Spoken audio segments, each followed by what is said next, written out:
আজকে সাবেক প্রধানমন্ত্রী শেখ হাসিনা এবং অন্য দুইজন অর্থাৎ সাবেক স্বরাষ্ট্রমন্ত্রী আসাদুজ্জামান খান কামাল এবং সাবেক আইজিপি চৌধুরী আবদুল্লাহ আল মামুন, যিনি এই মামলার অ্যাপ্রুভার, তাদের বিরুদ্ধে আমরা 6 জন সাক্ষীর হাজিরা দিয়েছি।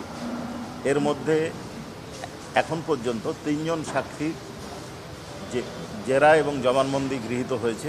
তারা হলেন, একজন হচ্ছে মুহিত, আর একজন হচ্ছে লিটন। এ দুজনই হচ্ছে সিলেটের সাক্ষী, সাংবাদিক। এ দুজনের পরিচয় হচ্ছে পেশায় এনারা সাংবাদিক। সিলেটে যে সাংবাদিক তোরাব আলীকে তার পেশাগত দায়িত্ব পালনের সময় পুলিশ কর্তৃক হত্যা করা হয়েছিল, সেই ঘটনার বর্ণনা অপর সাংবাদিক মুহিত দিয়েছেন এবং তিনি তার সাক্ষ্যে কিভাবে তাকে হত্যা করেছে, কারা অর্থাৎ কাদের উপস্থিতিতে গুলি করা হয়েছে তার বর্ণনা দিয়েছেন। ওইখানকার 3 জন পুলিশ অফিসার নাম এবং এই ঘটনার বর্ণনা দিতে যে উনি বলেছেন, সেই দিন তৎকালীন বিরোধী দল বিএনপির সারা দেশব্যাপী গায়েবানা জানাজার কর্মসূচি ছিল। জুম্মার নামাজের পর জানাজা শেষে যখন এটা জিন্দাবাজারের দিকে যাচ্ছিল মিছিলটা, সেই মিছিলের পেছন থেকে পুলিশ কোনো কারণ ছাড়াই আক্রমণ করে। এই আক্রমণে সারা শরীরে গুলিবিদ্ধ হয়ে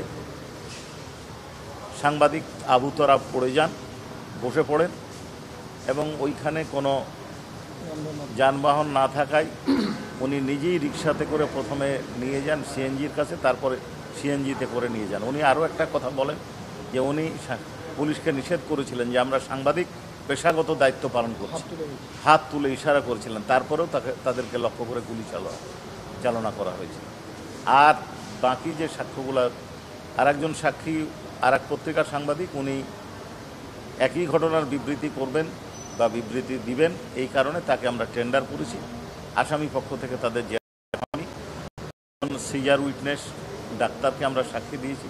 বাকি 3 জন সাক্ষী দিবেন। একজন হচ্ছে মুগদা হাসপাতালের, একজন হচ্ছে সিএমএইচের, একজন হচ্ছে নিটোরের এবং আরেকজন আরেকটা হাসপাতাল কুলুটিলের। জি, এই 4 জন সাক্ষী ডাক্তার সাহেবের মধ্যে একজনের হয়েছে, বাকি 3 জনের সেকেন্ড হাফে।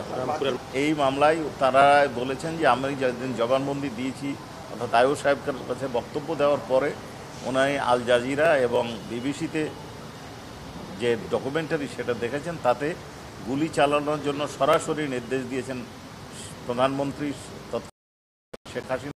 এই ঘটনার বিবৃতি দিয়েছেন, উল্লেখ করেছেন এবং উনি আরও বলেছেন যে এই ঘটনা সাবেক স্বরাষ্ট্রমন্ত্রী এবং সাবেক আইজিপি চৌধুরী আবদুল্লাহ আল মামুন এই ঘটনাগুলোর জন্য সরাসরি দায়ী।